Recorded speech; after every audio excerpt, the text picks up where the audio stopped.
What's going on, Leeds United team? Welcome back to another episode of South Stand Signings. This series, of course, we go through everything happening in and around the world of Leeds United, and we have a little talk about it. And what did I tell you, boys? I said Saturday is the weekend. Things are going to be popping off, and that is exactly what's happening today. This has got to be the most intriguing day of transfer news that I've seen pretty much all transfer window, in my opinion. So let's not waste any more of your time. Let's get straight in and start mucking about inside with this news. Now, the first story is around Archie Gray. We obviously know he signed a new contract until 2028. It's just basically going into state. We've put clubs like Liverpool and Manchester United on their radar. Listen, mate, you ain't getting anywhere near him. But the reason I bring that to you is because the news of the Archie Gray contract extension, and more importantly, the news of the Joseph contract extension is not very good for one player. What player is that? What player might be on the chopping block now? Well, it is Mr. Joe Gelhardt. And there is heavy links of his tenure at Leeds United coming to an end. And it's not a very promising sign. The fact that he was much closer to the first team than Joseph ever was. He featured for us quite heavily in the Premier League even, and was very impressive. And one of an underrated key fixtures to actually keeping us up that year. I mean, I still remember that goal we scored against Brighton in the last minute of the game. Apparently, Ivan Toney's just scored. You saw that there. But you saw the goal we scored against Brighton in the last minute of the game where he rainbow flicked over Cucurella, pinged it into striker the back sticks. Listen, it's a sad state of affairs to see what's happened to his career at Leeds. But unfortunately, it does look like he is going to be departing Ellen Road. And especially with the Joseph news, as you say, it isn't a good sign for him because I don't see Leeds keeping hold of both of those players. But I thought that was an interesting thing to talk about. Now, speaking of something slightly more interesting, no, not the fact that my light has turned off. Let me just turn that on real gnocly. But it is Leeds United. And it is to do with a player that we already have, and it is Mr. Wilfred Ndidi. And Wilfred Ndidi is apparently very keen to push for a move to West Ham United. We've all been saying it since the beginning of the transfer window. What is the likelihood that we keep hold of Wilfred Ndidi? We're not playing him. When he does play, he doesn't impress.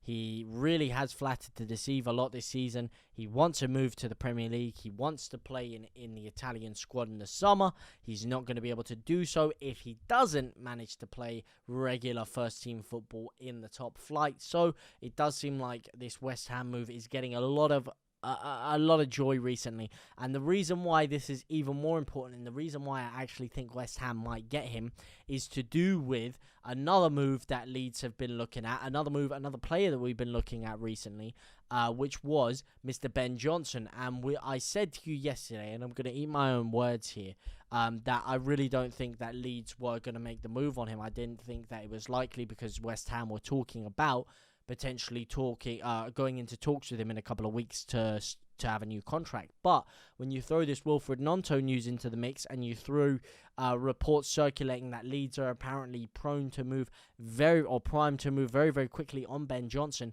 I'm now starting to believe that we might actually go in for him. Obviously, he's not a priority target. Neco Williams is reportedly Leeds' #1 target, but because that's going to be a difficult deal to do, and because Leeds are currently in a situation where we need to bring players in and we need to bring them in quickly, Ben Johnson does seem like a move that's going to happen. And obviously, if Leeds are willing to sell Wilfred Ndidi, which it seems likely we will, with another story that I'm going to be mentioning just later, which you've probably seen in the title already, it does seem likely that Leeds might kind of sweeten the deal, say, listen, we'll sell you Wilfred Ndidi if you give us Ben Johnson. And it does seem like it probably will be a loan deal. Now, what are the risks of Leeds going over for a loan deal?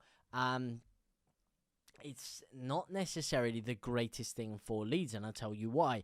Because new stories have emerged around the 49ers' new transfer policy. Obviously, Leeds have only got 3 loan spots left in the squad. You're thinking maybe you bring some permanent signings in, but because of how much we actually spent in the summer and how much money we lost getting relegated from the Premier League, we lost a lot of money through that. I know people talk about parachute payments, but we lost a lot of money. We loaned a lot of players out. We didn't get too much money through actually selling players, and we could have made a decent whack of money.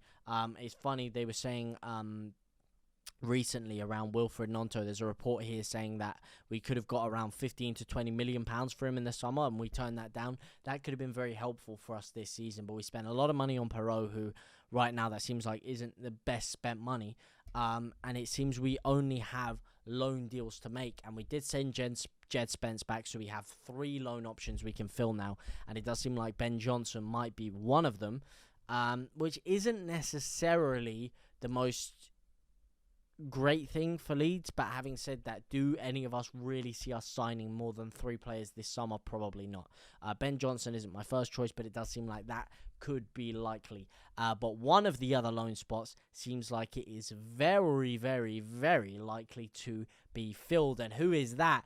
It is a complete hijacking, a mugging of the first degree. And if we pip them to automatic promotion this year because of this deal, it will be absolutely brilliant, mate. Absolutely delectable. And it's a guy we were speaking about the other day. It was a guy that we said could be a good potential move for Leeds United. We weren't sure on the likelihood of it, and as I said, it would be in condition to us losing one of the wingers, most likely Wilfred Ndidi, and this is another reason why I feel like we might actually sell Wilfred Ndidi. And sources are stating Leeds United are in very, very, very advanced talks to sign Manuel Benson from Burnley after Southampton hijack. He's only played 5 games for them. As we said, he could play on the left-hand side for Leeds. It would be a very, very good move for Leeds. And apparently, Southampton had agreed a deal, a £1 million plus loan offer accepted for Benson. And this is the reason why I think Leeds' deal with them will potentially also be a loan deal. Because if they've agreed a loan deal with Burnley, with Southampton, maybe there's a chance the reason they're stalling on it is because Leeds have turned around and said, listen, we'll buy him out right now. We'll give you the cash for him. Or it's a deal where we're willing to put 1.52 million in his kitty. Maybe he's more happy to join Leeds than he is Southampton. I'm not 100% sure on the details on that. There's no information surrounding that. But it does seem like Leeds are in prime position to steal the move from Southampton. And I think that's a good move all around. I think we need a winger.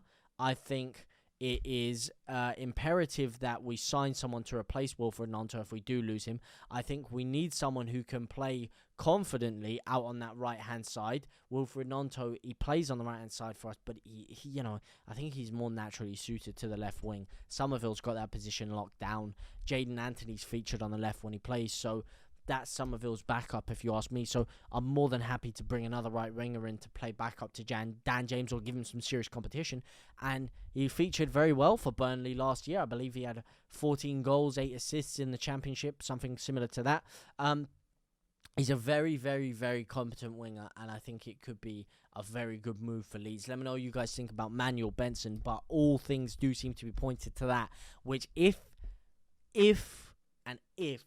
my assumptions are correct in that we make the swap with West Ham for Ben Johnson, we make this deal with Burnley for Manuel Benson, then we will only have one more loan spot left. So if this happens, I know it's a big hypothetical, but if, I want you guys to let me know in the comment section down below right now what position you want that loan signing to be and who you want it to be. And bear in mind, in this given scenario, we've already signed Johnson and we've already signed Benson. So we have a winger sorted and we have a fullback.